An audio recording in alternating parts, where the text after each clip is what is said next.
Hello everyone and welcome to this latest video discussion as part of the RICS Tech Partner Programme.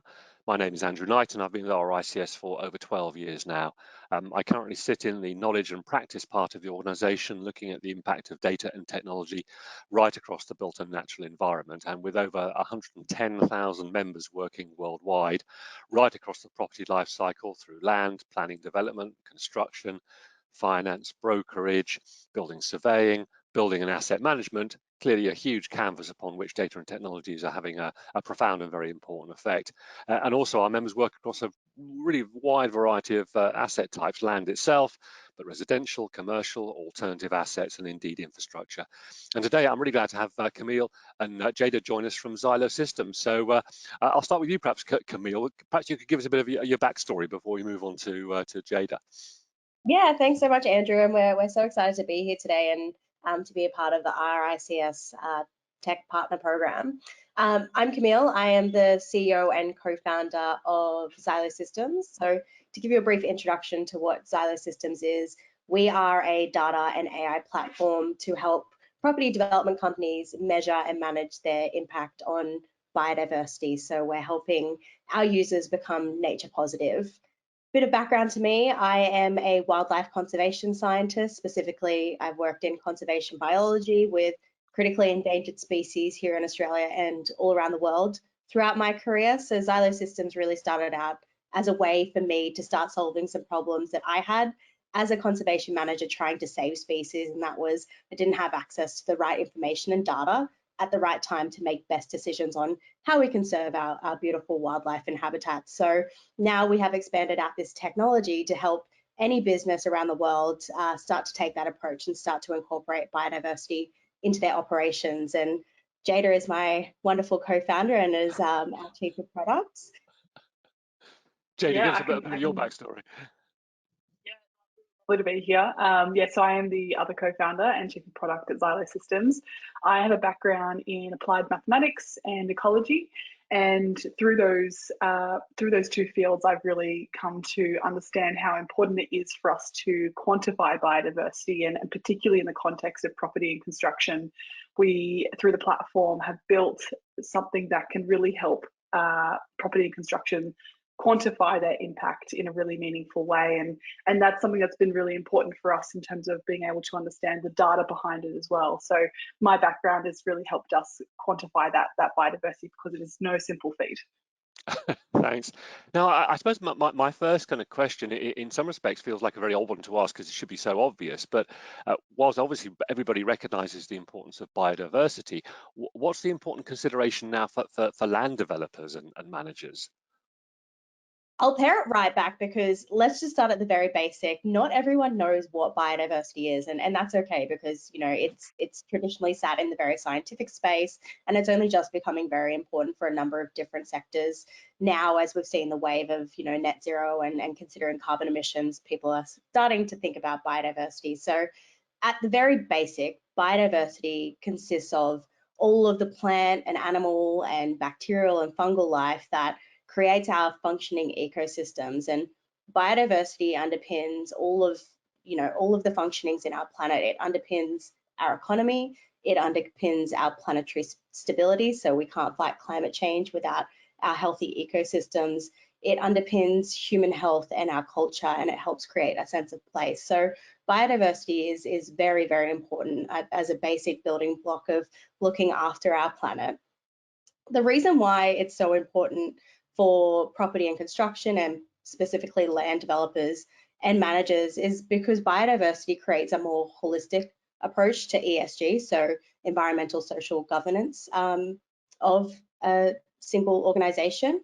Biodiversity, we know, is good for business.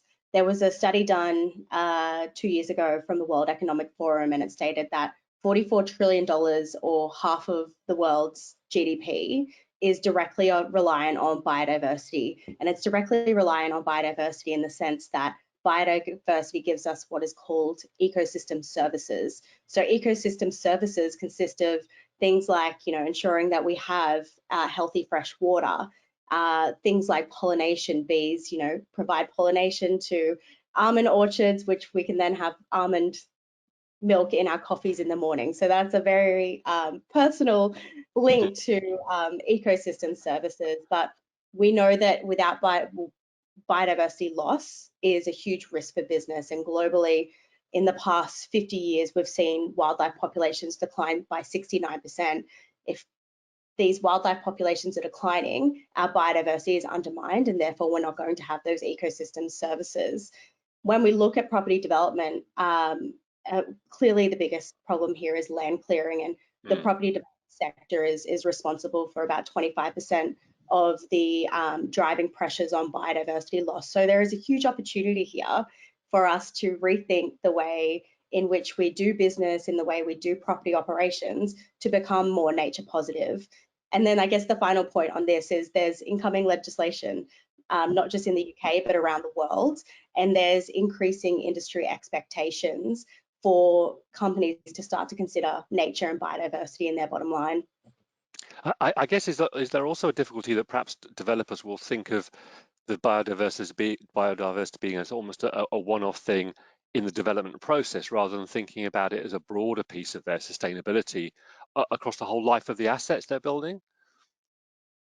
I mean, we definitely see in a lot of the users that already use our platform, and we've got some pretty large property development companies already using our platform to consider biodiversity. But it's important from the very beginning all the way through to selling off of an asset and considering your impact as an entire organization. So it's not just site specific, it's your organization and the impact that your organization or business is having holistically on biodiversity. So it's not a one-off, kind of you check your risk and that's a checkbox done. Here you need to monitor your progress and impact over time. Biodiversity is, notoriously slow to track and monitor. So if you're starting to implement things like biodiversity management strategies into a site development, you need to monitor that, 1 year, 5 year, 10 years, even 20 years beyond, the initial feasibility of that specific site. So it's not just a one-off thing; it's an ongoing consideration for businesses. And what sort of standards and frameworks are available either on a sort of national jurisdictional level or internationally to help people work out what good looks like and how they actually measure what they're doing? Yes, it's been a really interesting time for thinking about quantifying and reporting on nature, particularly in the last 6 months. We've seen some really rapid changes in this space when it comes to standards and frameworks. When we think about the UK, there's the biodiversity net gain legislation, which has come through and will be live in November, I believe, of this year, 2023. And so that is a strategy for the recovery of nature, which requires developers to have a biodiversity net gain of at least 10% for each site. And so that really means there's a few different kind of components of that, but one is preventing loss of habitat.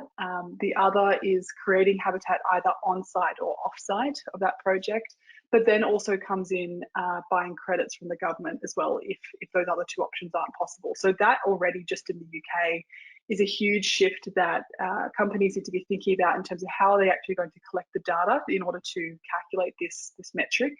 And there is quite a bit of information available on the UK government website, but there is also a lot that needs to happen internally for us to think about, collecting the data and reporting on that. So biodiversity net gain is a huge one in the UK, but also globally, the Task Force for Nature-Related Financial Disclosures, also known as the TNFD, is a huge framework that's coming through across all industries, not just property and construction, but also supply chains and financial institutions, a whole range. And they have a framework called the LEAD framework. So you need to locate your interface with nature, evaluate, and then assess those impacts, as well as preparing to report on those impacts. So again, there is a huge pipeline of data that needs to be collected in order to report on that. But these kinds of frameworks are providing kind of the structure for businesses to think about what data is necessary and how do we need to change operations in order to effectively manage and then report on those impacts as well. So those are two really big ones that I think a lot of people are aware of, but not really sure where to start. But there's a whole range of other frameworks coming through, that are industry specific as well.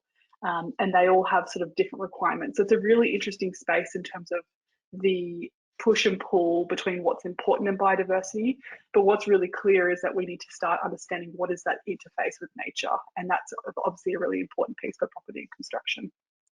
You mentioned data several times in that response, and I guess that leads me obviously to the question of, well, what kind of data is required to comply with these standards, and how would a property developer gather this? Because that seems like a big jump from this great ambition, but actually what do we need to measure and how do we measure it? Yeah, I think so, particularly in comparison to the carbon space, this has been kind of the biggest challenge that has prevented biodiversity coming up sooner. Biodiversity is inherently complex. It's not a singular metric. It does require a lot of information in order for us to effectively report on it. But the first piece is when we think about, either the biodiversity net gain or the TNFD, that first piece is what is my interface with nature? And so that requires an understanding of what is the state of biodiversity on a project site. And for property and construction, thankfully, that's actually really quite clear, the boundaries of the project site. But within that, then understanding what types of habitats are there, how many trees there are, what is the state of endangered species detected in the area. There's a whole range of metrics that sit under biodiversity that need to be known in order for us to set a baseline of what is the current state of biodiversity in the area. So when we come to thinking actually, well, what does that data look like and how do I collect it? A big part of what we do at Xylo Systems is aggregate a whole range of different sources that are actually open source, but not easily brought together and reported on. So that includes citizen science initiatives. GBIF is a huge data source, but also government data sources are a huge, great resource for this kind of reporting. So we bring together those data sources, which are typically messy and difficult to wrangle into a form that's actually usable for a report. That's one big piece. The other is also looking at more broad scale mapping and landscape data. So that requires things like drones if necessary, but also satellites. Satellite imagery is really, really helpful for understanding when we think about needing to count the number of trees and the vegetation in an area. We can do that on a really large scale, particularly for large project sites. And then the other element of this, and this is where I sort of think a lot of businesses get a little bit lost and scared, is that thinking that we need to sometimes collect additional data. It's not already available for us on the internet. And so that means that we need to think about remote sensing as well. So that includes things like drones, but also potentially camera traps, bioacoustics, a whole range of sensors that we can deploy into the environment to get a better understanding of what is the state of biodiversity in that area. And that means it requires boots on the ground. But a big part of what our platform does is once those sensors are deployed, we can actually ingest that data and again, aggregate it with all the other data sources. So there's lots of different components going on here. And again, that's why it's been so complex.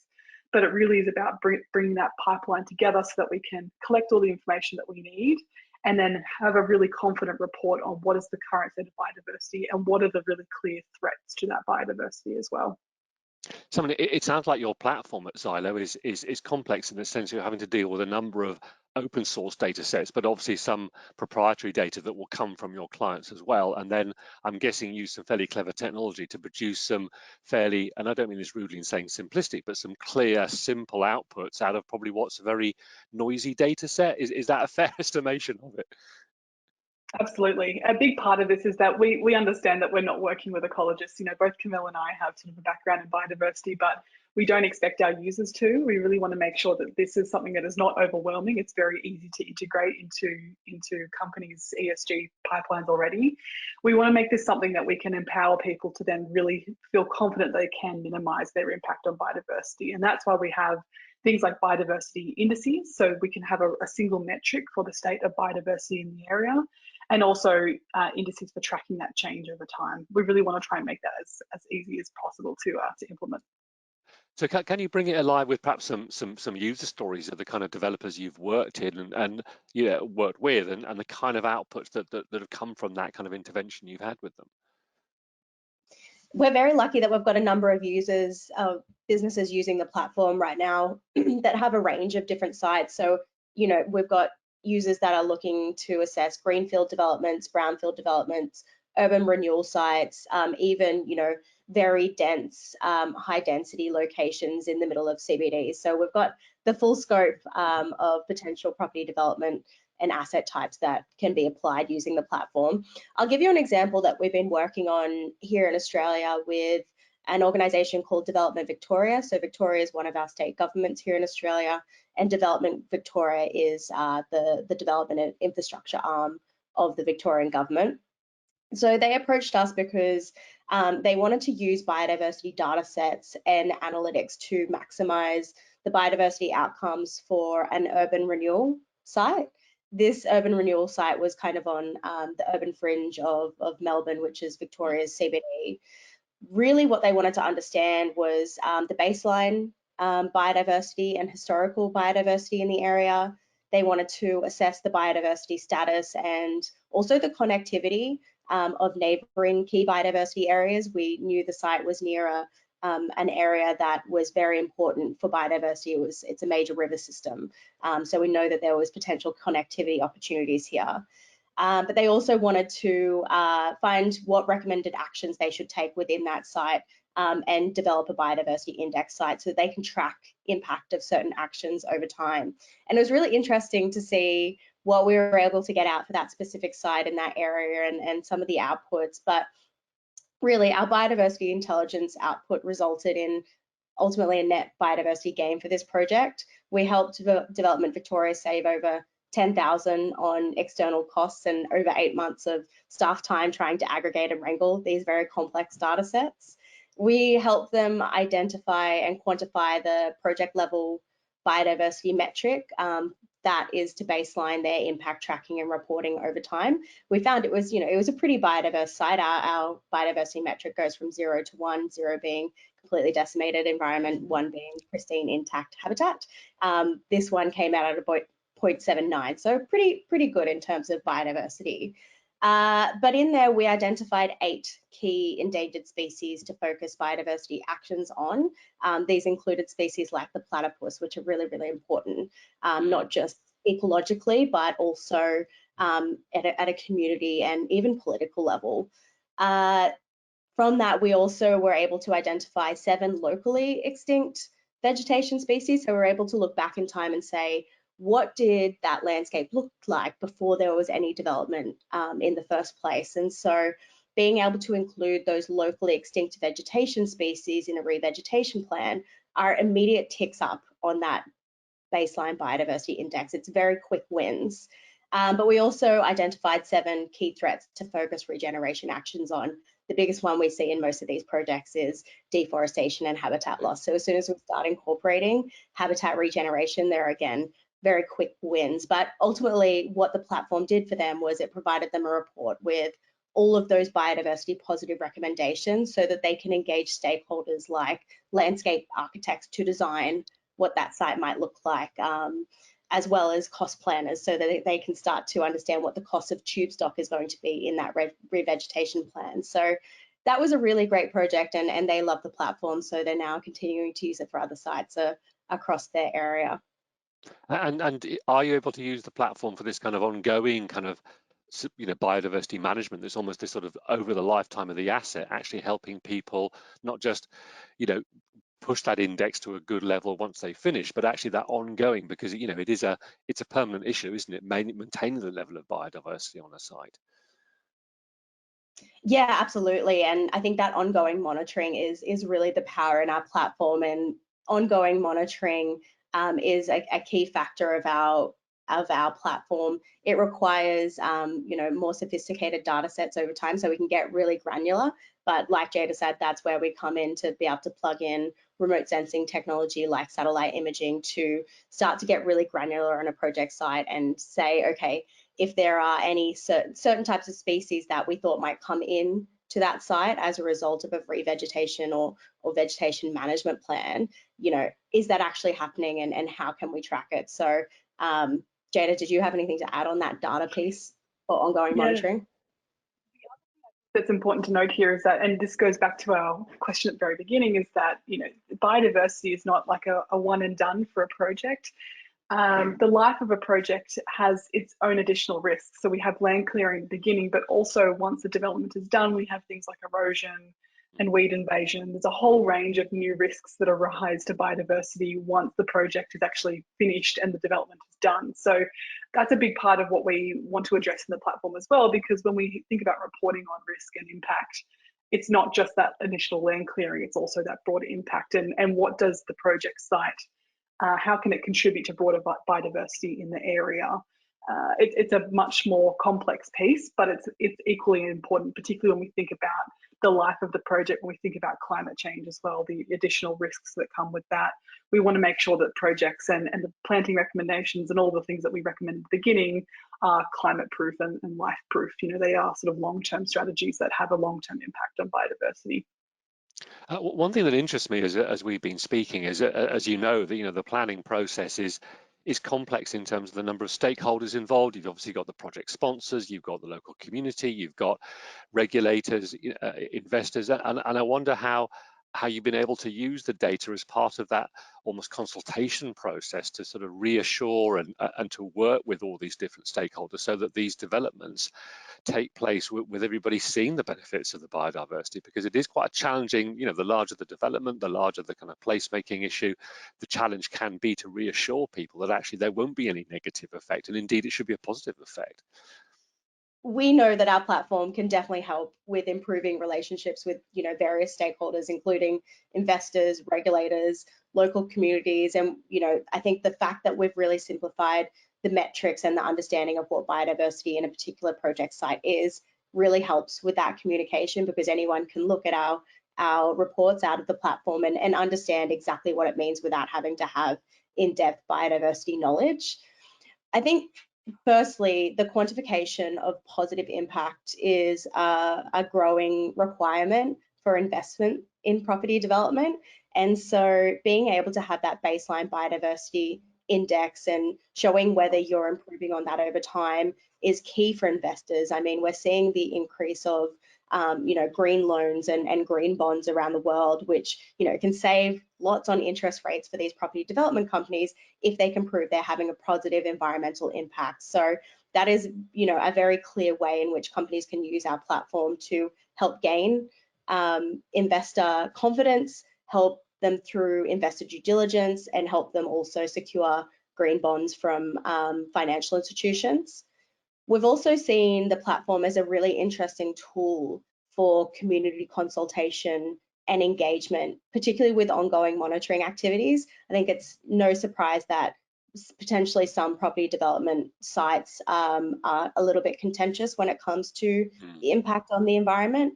But this is a very clear way for organizations to say, we understand the impacts that we're having, and this is what we're doing to prove it. And this is the data that's backing up our actions. To say this is going to have a positive impact. I mean, in our platform, as we identify critically endangered species for these companies to focus their management actions on, they are usually species that have a really high community value, and communities want to see development sites incorporating ways that will bring those species to the local area. So it's a very easy way to get community on side through that consultation project. But it's also a really exciting way to get them involved in ongoing monitoring. I mean, citizen science projects are exploding around the world. We see this as a great opportunity for once the development is done and you need to bring in that monitoring data ongoing, you can pop up sites around property developments and communities to say, with a QR code to say, we're looking for, this species, maybe it's a platypus, maybe it's a parrot. Scan this QR code and let us know if you've seen it. And then that directly links back into this whole reporting piece for the company. So there's just so many ways that it can contribute, the Xylo platform can contribute to improving these relationships with various stakeholders. And we're very excited about that. You touched on things like green bonds as you were chatting there, and I guess I'm interested to sort of see and hear your views on how biodiversity is fitting into the kind of ESG corporate social responsibility piece, because there is perhaps a danger. There's so much focus on carbon at the moment, very understandably and very importantly, but are you seeing biodiversity going up that agenda and being an equally important part of what people look at now when they look at that whole ESG range of metrics, particularly obviously in real estate? We are seeing the interest in biodiversity fitting into ESG. People are thinking about it, and I think this has definitely been driven by the Task Force for Nature-related Financial Disclosures and ongoing, pressure, not just from investors, but also communities for businesses to be operating in a, responsible, corporate social responsible framework, looking at that bottom line and saying, yeah, you're making profits, but are you also considering the people and the planet? And I think for a while, for the last few years, there's been such a focus on sustainability and ESG, but more so in reducing greenhouse gas emissions, developing a circular economy, reducing pollution. But biodiversity has just been put in the too hard basket because it is really hard to understand. It's hard to wrangle these complex data sets to pull out really actionable insights. So, that's exactly the bridge that we're trying to gap. And it's so easy for biodiversity to slot into a number of other ESG and sustainability efforts in companies. Biodiversity goes hand in hand with net zero circular economy and pollution reduction. If we look at things like green building, we know that biodiversity management or integration in the form of like green walls or green roofs, even rain gardens, not only enhances ecological connectivity, it also reduces stormwater runoff, it improves air quality, it increases energy efficiency of buildings. So to us, and I hope to everyone else, biodiversity is becoming a bit of a no-brainer. As you say, I mean, it's also interconnected, that there's a danger when you sort of put these things into silos and don't recognize they have that reinforcing good effect. I guess one last thing I'd like to probe on is, and I think in the carbon arena, there may be well, I think there is a degree of cynicism about the concept of sort of offsets and credits and that sort of stuff. How do you see the kind of biodiversity credit marking evolving? What stage of development is it? And is there a development that, or rather, is there a danger that once again it's seen as a way of buying their way out of doing the right thing? It's a really complicated space. And again, just like with the standards and frameworks, it is moving very quickly. By the day, I'm getting new articles on how new countries are coming up with their own credit market. So it's a really quickly moving space. I think, as you said, the challenge is that we don't want that to be the first resort because it's easy. And that's part of the reason that we haven't engaged directly with the credits market just yet. As ecologists and environmentalists, we strongly believe that minimization of impact should come first before we start thinking about offsets and credits. So that's kind of the first piece, that we really can't think about how can we offset and buy credits until we have that really good understanding of, first of all, quantifying impact and quantifying biodiversity, but then also minimizing impact. So those have to come first. And again, we're still in that early stages of just thinking about that. But then thinking about how do we actually quantify what a good credit is, and then how do we actually quantify what a credit is one piece, and how do we actually cost that is the other. So there is a lot more. There's lots of questions that still haven't been thoroughly answered, in our opinion, about how this is actually going to interact with the minimization of biodiversity impact before we start offsetting. And as I mentioned with the biodiversity net gain, that is kind of offered as a solution, but that has to be the last resort, and you actually have to prove that you can't contribute to biodiversity through offsite and onsite solutions. First of all, that is always the last resort for that. So there is sort of a long way to go in this market, and thinking about sort of the pull and push of the importance of having that as an option.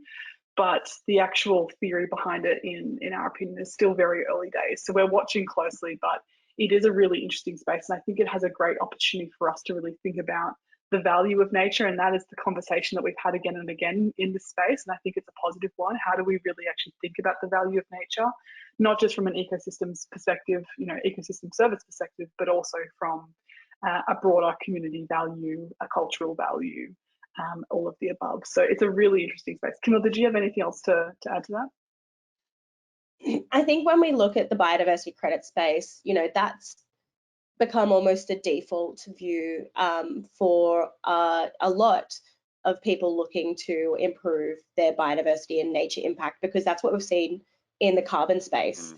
Carbon credits has been, a key driver to helping us get to net zero and reduce greenhouse gas emissions. With carbon, it's carbon in, carbon out. You can, be emitting carbon in Australia and offsetting in France, and it doesn't really matter. It doesn't work the same for biodiversity offsets and credits. Ecosystems are not like for like. You cannot be destroying an ecosystem, in the middle of the Amazon and then offsetting that somewhere in, Asia. They are not like for like ecosystems. So there's just a whole layer of added complexity here, that if, we are starting to go down the biodiversity credits market, how are we ensuring that we are having like for like offset and credits? That comes with things like, if you're developing a property, a specific site, perhaps you need to have an offset site that is directly aligned or next to or near that property development, so it is like for like. You can't just pick a spot and offset somewhere else. It doesn't work like that. No, indeed. Well, I guess the positive outcome for me having chatted today is that you're making the data available now to actually manage this properly, because without data, it's very hard to do anything, isn't it? So I think that's the key starting point that you've obviously made a huge impression on. But for today, it's been great to chat, Jada and Camille, and I look forward to chatting again in the near future. Thanks so much, Ed.